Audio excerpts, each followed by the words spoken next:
Hey guys, it's Katie at scrappinkaty.ctmh.com, and I have another rainbow card featuring the Stay at Home special from Close to My Heart.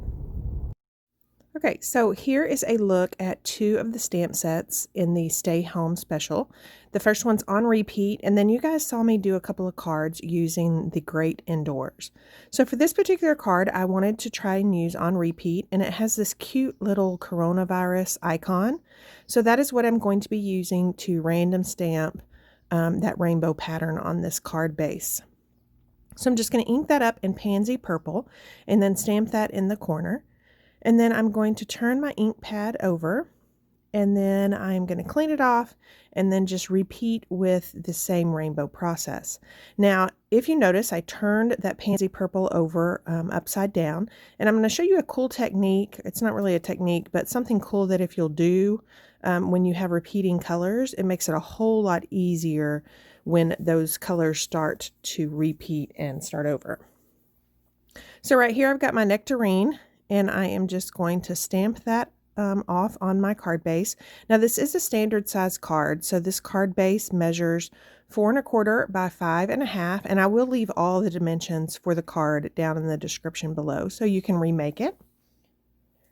And here's where I decide that raspberry row needs just a little bit hanging off the top there. So I pulled that back out, stamped a little bit there, and then I'm going to continue on with the rainbow pattern. So this is the neat thing. If you stack them upside down, when you turn them over, they're already in the same order again, and you don't have to mess with the colors. So I'm going to do pansy purple again, and pansy purple follows that Carolina blue. And then I'm just going to continue doing this until that card front is filled up. Now this special, it's really doesn't have an end date, so I will go ahead and link it down below so you can go grab these cute stamp sets, which are perfect for scrapbooking or card making. So for another rainbow option to this card, I have decided to take some of my blender brushes that I purchased off of Amazon, and I'm going to sponge over those stamped images. So I am taking the light, I'm grouping the two rows together, and I'm taking the lighter color. Now, when you want to sponge, or when you're sponging, you want to start off the paper. You saw how dark that raspberry was. So you just start off of your project and then just start sponging. And I use circular motions just so it's harder to tell a pattern if there ever is one. And then I am just going to grab the next two colors. So again, I'm going to use the light color. So I'm not going to use nectarine. I'm going to use canary. And then I'm going to start off my project in circular motions and then sponge over those two rows, the nectarine and the canary row. And then I'm going to do the same thing with the next two colors. So we've got green apple and bluebird, and I felt that bluebird was the lighter color. And I'm just going to sponge. Now this one was kind of hard because it almost appeared to be the longest pattern rows. So I felt like I was not getting the center, but if you'll see once I finish with this project, you can definitely see that I got the center of that card. And again, because I was stacking my ink pads upside down, it was really easy to turn those over and my colors were already in the right order. So I'm going to finish up this canary right quick. And to clean off these blender brushes, all you have to do is just off the project, you just rub them on your paper, and when you don't see any color anymore, then they're clean. Now the bristles may be stained, but that color will not come off on your project or your ink pads. So I'm going to finish off here with Carolina, and then you can see what I mean by that sponged, just added that extra. Now I do have, if you wanted to reuse that piece of paper that I was sponging off of, I love that it created a border around it. So I'm going to get a pre-made card base from Close to My Heart. I love to use those. And I've decided that I want to trim down my rainbow card front just a little bit so there'll be a white edge on my card base. So I'm going to pull out my paper cutter, and I want just a tiny border. So I'm going to cut 1/8 of an inch off. And so it's going to make this card front 4 1/8 by 5 3/8.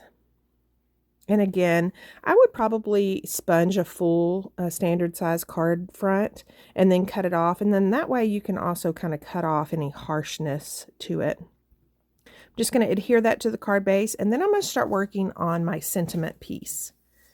So I'm going to cut a couple of rectangles. Now I have decided to use the stamp set called The Great Indoors, and I'm going to use that sentiment that I used before, which says, "What day is it anyway?" Because I just feel I personally am still working, but I know my kids are just, what day is it? I mean, where are we at in this? So I just like to line my image up on my cutter and measure it. You can see here I'm trying to see how long it is. And then I'm just going to move it out of the way and then go ahead and cut. So this piece is what my sentiment will be actually stamped on. And then now I'm going to cut a piece that will actually kind of serve as a mat to my sentiment piece. And again, I'll leave these dimensions down below. So I've got those two done. I'm going to go ahead and use that foam carrier sheet that comes with our stamp sets just to make sure that I get a good crisp image. And I'm just using black ink for this. And then I am going to take that thistle, and on this matted piece for my sentiment, I'm going to use my blender brushes. And I'm just going to blend some of this pansy all the way around that matted piece. And I just think that it's going to add that pop, and it also it's going to kind of, I don't know, be more symmetrical or be more cohesive with the rest of the card, since the rest of the card has sponging. So I definitely wanted to add sponging on this mat. So to clean it, you see me just rubbing it on a piece of that paper just to kind of clean it off. So I'm going to go ahead and tape down that matted piece. And I'm just making sure that the bottom and the right is equal distance. And then for this focal piece, I'm going to take my black journaling pen and just journal all the way around, just freehand those lines, and then take some 3D foam tape and make sure that that piece is just really covered. I'm going to go ahead and put it in the top, the middle, and the bottom and peel those off. And then I'm going to go ahead and adhere that onto that matted piece. So for the center of the card, I want to sentiment. I was trying to go ahead and still use that on repeat stamp set, but those sentiments are just a little bit too big. So I did go ahead and find one on the stamp set, The Great Indoors. And it says, very busy doing nothing, of course. I know that some of us are. Or it seems like we are. I know that I've washed a lot of dishes. I've mentioned this before, and I've cooked a lot of meals, but it just still seems like the whole day is of nothing. So off camera, I've gone ahead and I have inked up one of those tiny little houses in raspberry ink, fussy cut that out, and I'm going to pop dot that to the card front. And then now I'm going to work on the envelope. So for the back of the envelope, I was trying to do the front of the envelope, and this sentiment was just really too big. So I'm going to go ahead and just ink it up on that flap on the back. And then for these little people that are socially distancing, so I definitely wanted them rainbow. So I've pulled out the raspberry, canary, and nectarine. So I inked it up in the canary, and then I did a sponge dauber of the raspberry and a sponge dauber on the nectarine, and just sponged around those two people, the outer edges. And then I'm just going to huff on it, and it adds moisture. And then I'm just going to stamp that off onto the bottom left of my envelope. And you can see that it's kind of just added a rainbow effect.